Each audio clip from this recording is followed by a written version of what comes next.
Imagine driving up to your own home after a long trip, only to find the locks changed and a smug note from your HOA president declaring your property secured like it's some delinquent storage unit.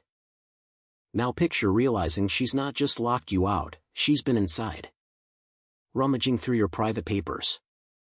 All in the name of community standards that smell a lot like personal greed. In the quiet hills of Pine Ridge Estates, Colorado, a neighborhood where the homes were spaced just far enough apart to pretend privacy existed, lived Alex Harlan, a software engineer who'd bought his modest cabin 5 years back for the solitude.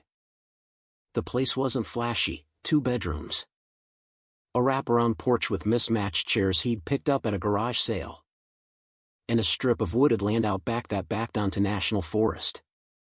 But to the locals, especially the HOA board, Alex was the outsider.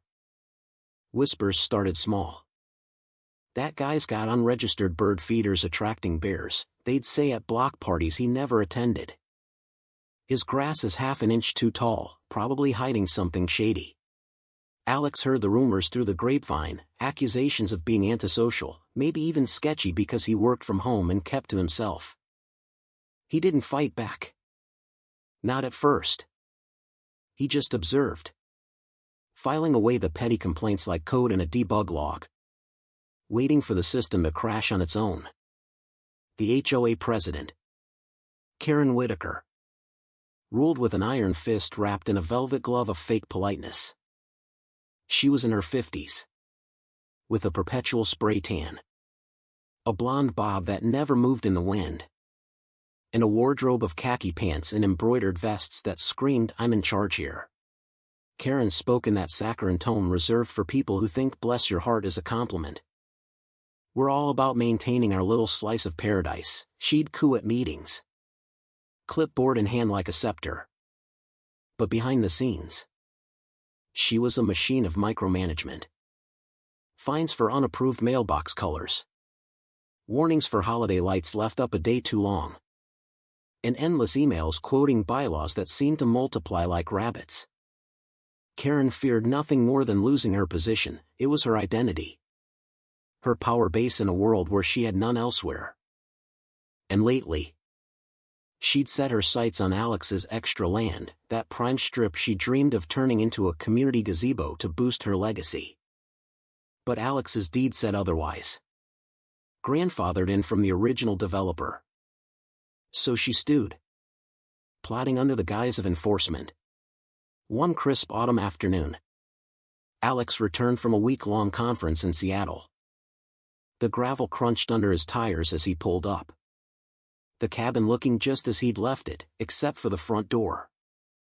His key slid in but wouldn't turn. He jiggled it, cursed under his breath, then spotted the laminated notice taped crookedly to the frame. Property secured for noncompliance with HOA aesthetic guidelines. Contact President Karen Whitaker for resolution. Alex's jaw tightened. Noncompliance? For what? The navy shutters he'd painted last spring instead of her mandated earth tones? He ripped the paper off, crumpling it in his fist. This wasn't just a fine, this was invasion. But he didn't pound on the door or yell into the void. No. Alex pulled out his phone, dialed the sheriff's non-emergency line, and waited patiently on the porch steps, sipping cold coffee from his travel mug. Deputy Ramirez arrived 20 minutes later. A burly guy with a mustache that looked like it could solve crimes on its own. "You the owner?" he asked, eyeing the door. Alex nodded, handing over the notice. "Locks changed without my permission. I own this outright, no liens, no disputes. HOA's been harassing me. But this is new." Ramirez examined the deadbolt. "Fresh and shiny. Looks professional. You got beef with this Whitaker lady?" Alex shrugged. "She's tried fining me for everything from my dog's breed to a bird feeder.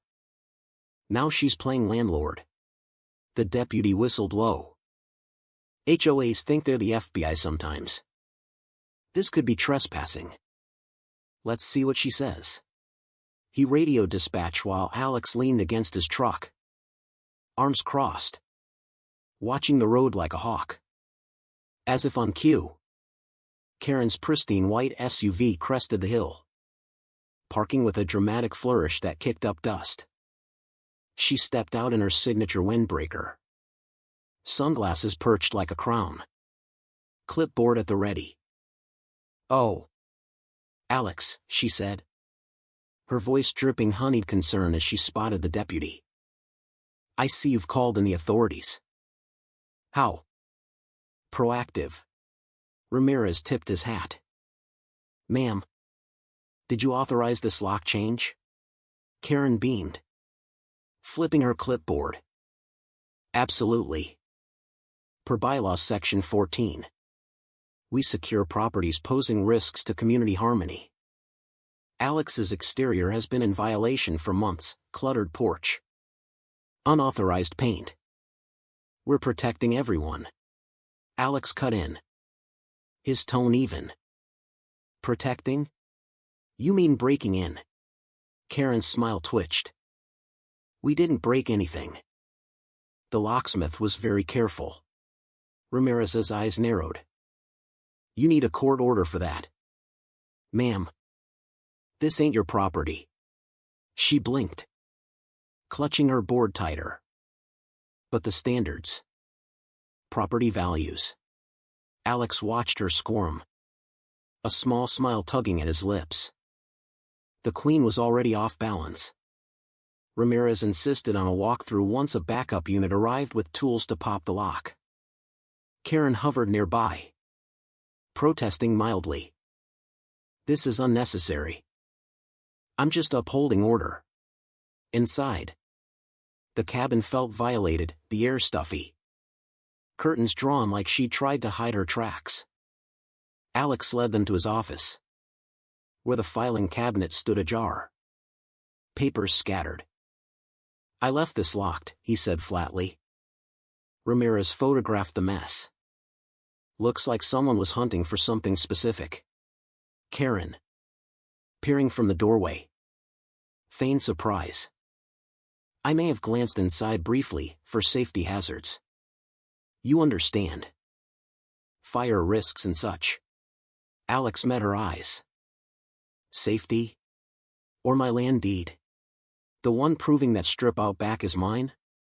Her face paled under the tan. "That's irrelevant. Community needs come first." Ramirez stepped between them. "Ma'am, accessing private docks without permission? That's burglary territory." Karen's voice rose an octave. "I have a duty." The board voted, but her clipboard trembled, and Alex noted the sweat beading on her forehead. The mask was cracking, and it was almost comical how her authority evaporated under scrutiny. Word spread through Pine Ridge like a bad flu. Neighbors texted Alex screenshots from the HOA's private forum, where Karen had posted about his non-compliant lifestyle months ago, insinuating he was a recluse hiding secrets, maybe even dodging taxes. "He's bringing down the vibe," one post read. Alex didn't respond publicly. Instead, he installed discreet trail cams around his property, capturing the quiet comings and goings. Meanwhile, the sheriff's report landed on the county prosecutor's desk, triggering a deeper look. Investigator Hale, a no-nonsense woman with a sharp bob and sharper questions, called Alex in. "We've got complaints about this HOA before, selective fines, bullying. But your case? It's gold." Alex handed over his own folder, emails from Karen demanding he voluntarily cede his land for a shared space, laced with veiled threats of escalating fines. "She's been building to this," he said.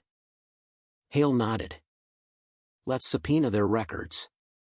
The investigation unearthed Karen's web of nonsense. Board meetings revealed her pushing emergency protocols that didn't exist, Like finding a widow for excessive garden gnomes while ignoring her own oversized holiday inflatables.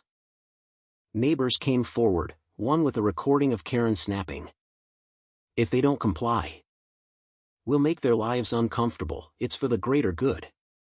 Alex's cams caught her SUV lurking near his driveway days before the lockout, scoping the place.